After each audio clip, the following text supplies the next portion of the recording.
Receive, we pray, O Lord, the offering made on the occasion of sealing the sacred vow of marriage between Alvin and Roman Jaime. Just as your goodness is its origin, may your providence guide its course.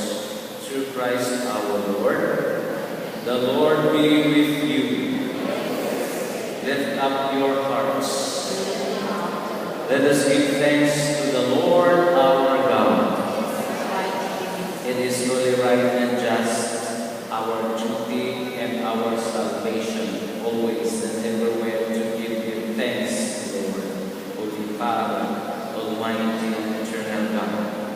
For you have forged the covenant of marriage as a sweet yoke of harmony and an unbroken and unbreakable band of peace, so that the chaste and fruitful love for holy matrimony is served to increase the children you adopt as your own.